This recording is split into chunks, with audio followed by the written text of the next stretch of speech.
Thanks for staying with us. It is still in the game on News Central TV. Now let's come back home and talk about the Super Eagles of Nigeria. Now, the Executive Committee of the Nigeria Football Federation has finally announced who the new manager of the Super Eagles will be, taking over from interim manager, talking about Augustine Eguavon. And of course, the manager is no other person than the former Mali boss, Eric Chelle. He has been appointed as the new Super Eagles manager, with the team struggling in their bid to qualify for the 2026 FIFA World Cup. Now, the 47-year-old led Mali to the quarterfinals of last year's Africa Cup of Nations, losing 2-1 to host and eventual winners, Ivory Coast. They lost that one at halftime, rather extra time, I beg your pardon. Now, Chelle, who won 5 caps for Mali, spent the entirety of his playing career in France. He took over as Mali coach in 2022, but was dismissed in June 2024.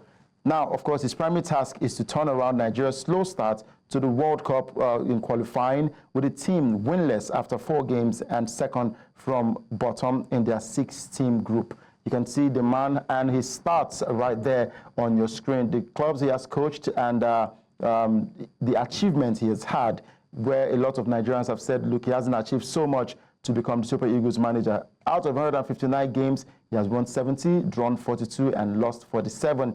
And him coaching for Mali for 2 years, between 2022 and 2024, he has played 21 games, had 13 wins, and about 3 losses in that one for Mali. So we look forward to see if this is a man who would revive Nigeria's footballing, talking about the Super Eagles.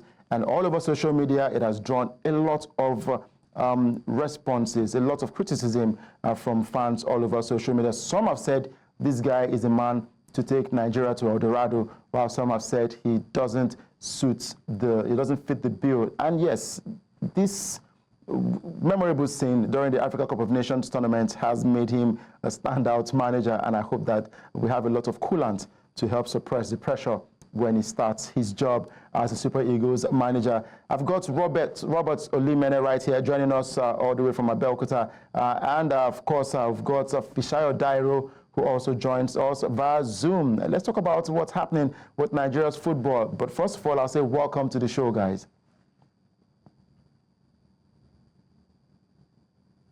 Can you hear me? Hello. Yeah, so nice to join you on the show, Udoka. Thank you. Of course, we are reviewing the appointment of Eric Chelle. Well, only time will tell if he has a magic wand to turn the thing around for Nigeria's Super Eagles. All right, let me start off with Robert now. When you heard that Eric Chelle will be the manager, or rather the head coach of the Super Eagles, what was your reaction, your initial reaction to the story? My reaction to the story was that of surprise, and this is surprise around in shock, because looking at the last issue we had in terms of Finidi George getting the job as the Super Eagles coach, one would look at the fact that for the NFF, looking at the amount of time it took them to arrive at this particular appointment, that they would dig deep, as well as come with a manager that definitely would turn our heads, and of course give us something concrete in terms of what he has done in the past, and of course what we hope he will do for the national team, talking about the Super Eagles of Nigeria. But as it is, the appointment has been made. There's little or nothing we all can do other than to just sit back and, of course, see, just like my big Oga right there, Oga Dairo said that, let us see what magic wand he would be bringing to the Super Eagles. That is when he formally takes charge of his first game, which will be in March. And that game is a World Cup qualifier. And, of course, for the Super Eagles, they have to go out to fire at all cylinders in that game to get off with points. Right. Fisayo, looking at what Eric has achieved with Mali, I mean, he also played Nigeria and defeated Nigeria in a friendly affair. In the Nations Cup, Mali topped their group, and they did well in the tournament, qualifying up until the quarterfinals, where they lost in extra time to the eventual champions, Cote d'Ivoire. They lost that one 2-1. Now, I start to be corrected. This is the first African I will be employing as a manager to take over the reins of the Super Eagles. Yeah, and that's the main reason why a lot of Nigerians have been taken aback by that appointment. They consider ourselves to be one of the best teams in Africa. We are, of course, even on the FIFA rankings, are one of the top 5 teams. So even if we are going to be appointing a fellow African, they believe perhaps can go to maybe Morocco or Egypt, countries that that they are superior African nations to Nigeria, indeed, and of course in achievements, So having said that, like Robert said, the appointment has been made, but a curious thing for me is the fact that Eric Chelle left Mali in the same position where he will be aiming to rescue Nigeria from. They played 4 matches in the World Cup qualifying.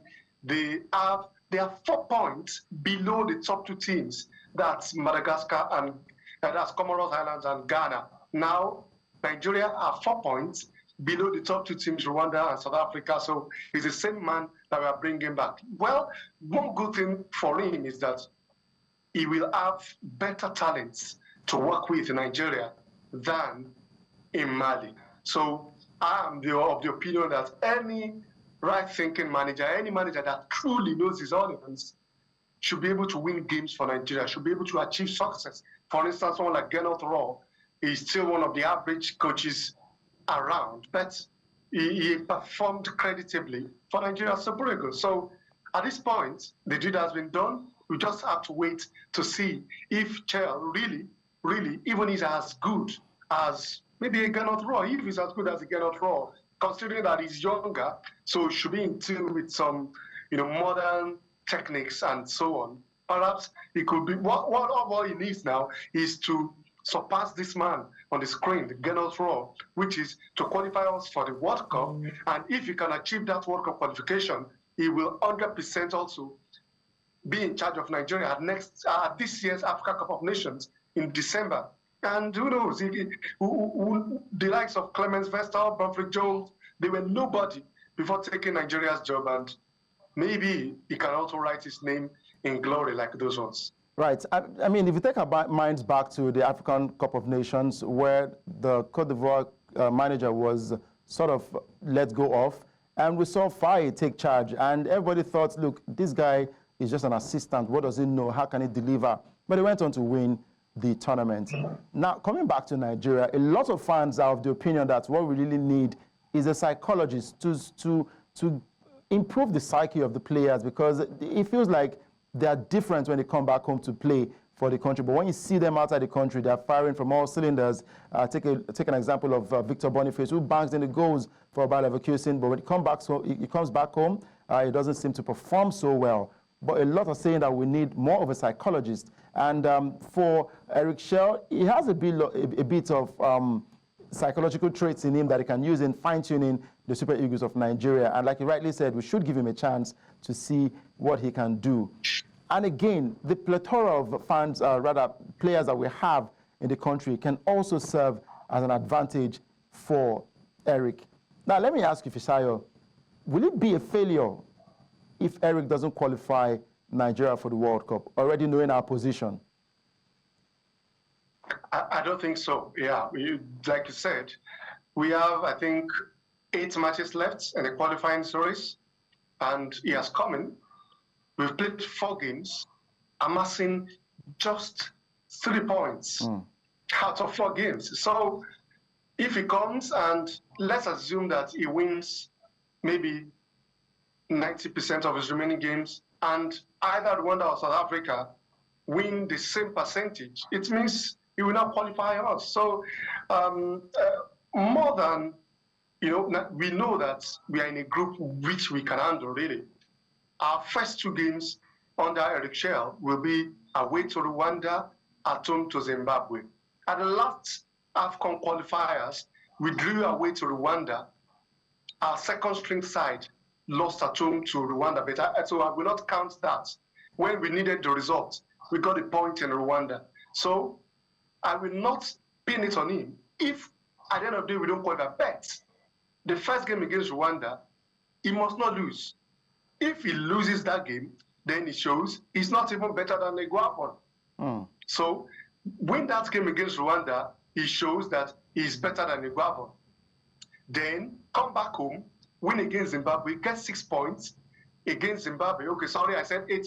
We are actually 6 in our group, so we have 10 matches left. We have 6 matches left, not 8. So it's very dicey for him. But I will only judge him with our first 2 matches. If he doesn't get a result in Rwanda, the stars are aligned for him. He is to make or his destiny.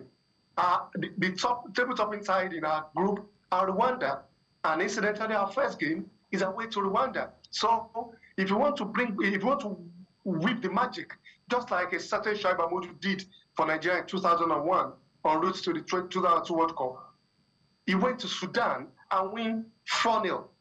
So can we go to Rwanda and get the 3 points? It is not impossible. Like I said, we got a point against them in the AFCON qualifiers, and it's a game we should have won.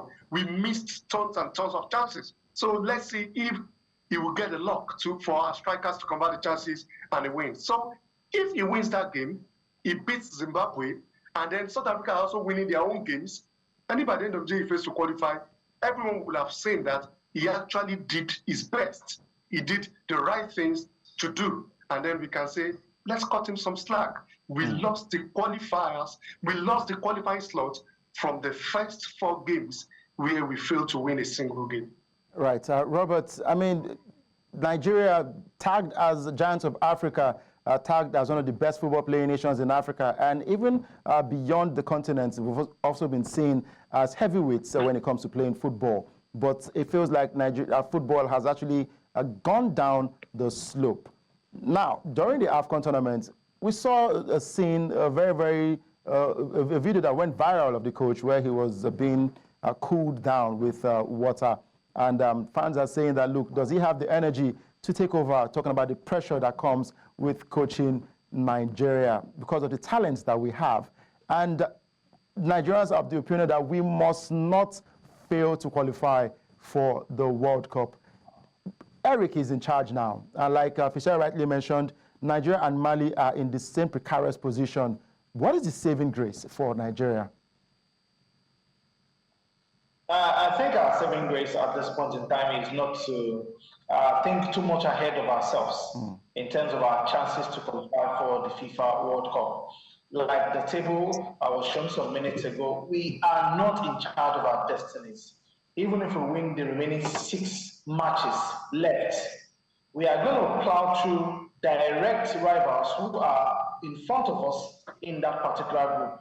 I don't expect South Africa to black out in the remaining 6 matches. I don't expect Rwanda to black out in the remaining 6 matches. So it tells you that we have to hope that other results in that game, even Benin, that is coached by our former coach, that is Genetua, is also in the running for the Seoul World Cup ticket in that group. So I don't expect these 3 nations to black out because we will play against them in the remaining 6 matches left for us, talking about our World Cup campaign, and that is just where the issue is. For Nigerians, I would say that we should not think ahead of ourselves. We should not place too much hope on our chances. Our chances are not in our hands. I would be emphatic with that particular statement.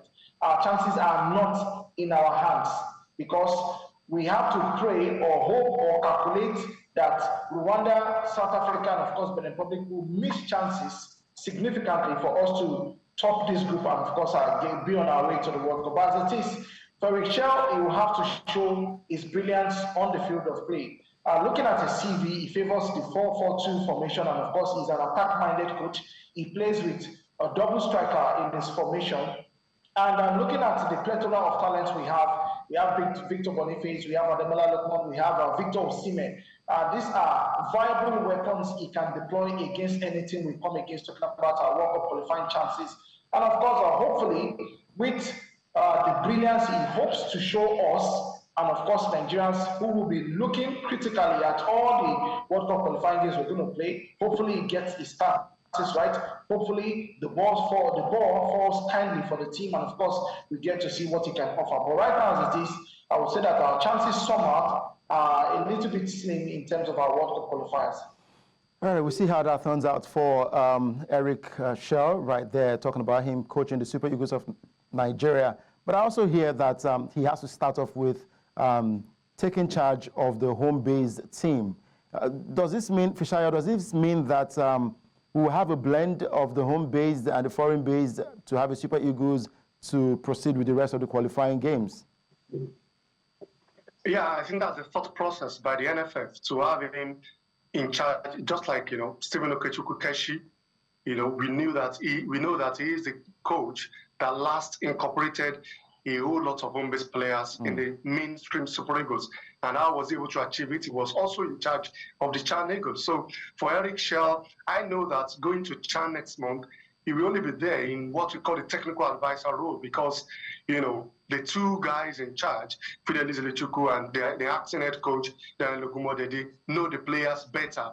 I'm sure he will just be there, because they know the players more than him. But in that tournament, I heard the NFF president saying that yesterday in his broadcast that if you take the team to the Chan and then they are able to play a number of games, you can't tell us that you won't get one or two players that you can draft to the main team. And remember, we have Chan from February 1 to February 28, and then we have the World Cup qualifiers in March. So, which means there is a very short period between those times. So it's easy for you to pick 2-3 players from the team that just played in Chan to compete with those coming from Europe. So I want to see it from the positive side. Yes, I know a lot of people are not happy that he's going to be there to take charge of a team that some other coaches already qualified. But since the coaches will still be part of the team, and since this is the expatriates now, and of course, these are at least maybe one or two of them, we also still work with him, with the main Super Eagles. So it's all good. Let them start from there. Perhaps by the time we play in Chan, we can now say that, Unduka Jr. can also play as a centre-back for the main Super Eagles. And then we can say, okay, maybe Isaac Xavier can also be drafted into the midfield, and so on and so forth. Yeah. All right. And lastly, before I let you go, I'd like to put you on the spot now. In your heart of hearts, is Eric Chelle the savior of Nigeria football? Will we qualify for the World Cup? Is it for me? Yes, for you. Sometimes I'm a blind optimist, really. Right. I've always held the belief that we can still make it to the World Cup. And I heard Robert saying earlier that it's not in our hands. I think it's in our hands. It might be extra difficult. The first thing Robert said is what I will embrace. He said we should not look too much over our heads from the first 2 games. After March, I will answer you the question, but I still believe we can make it to the World Cup. I believe we can win those games against Rwanda and Zimbabwe. And I tell you, if we win those 2 games against Rwanda and Zimbabwe, we will come back here. We will be in top 2 by then. You will see. All right. Robert, do you have the same opinion? I think I would align with what he has said. And of course, hopefully, we get to come back here in March, and of course, I'll revisit this particular question again. Very much for joining, Robert Olimene, and of course, Fisayo Dairo. Thank you for your time today, and we look forward to the best times for Nigeria football again. Thank you very much. All right.